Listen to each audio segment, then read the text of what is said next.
உலகத்தை மாற்றிய ஒரு சின்ன சங்கிலி.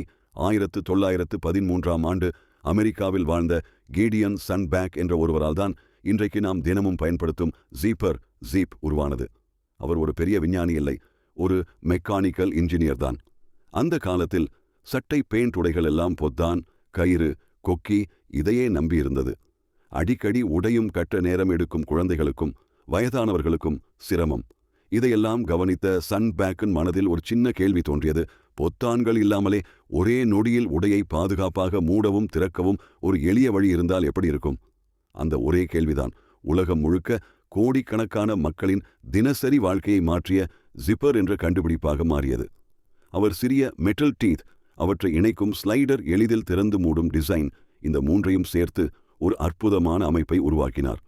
இதன் பிறகு உடைகள், பள்ளிப்பைகள், கைப்பைகள், காலணிகள், கூடாரங்கள் எல்லாவற்றிலும் ஜிப்பர் ஒரு அத்தியாவசிய பொருளாக மாறியது. இன்னைக்கு நாம் ஒரு வினாடியில ஜிப் போடுறோம். ஆனா அதுக்கு பின்னால் ஒரு மனிதனின் சாதாரண கேள்விதான் இந்த பெரிய மாற்றத்துக்கு காரணம். பெரிய மாற்றங்கள் பெரிய யோசனையிலிருந்து அல்ல, சின்ன சிக்கலை கவனித்ததிலிருந்து தான் ஆரம்பிக்கிறது.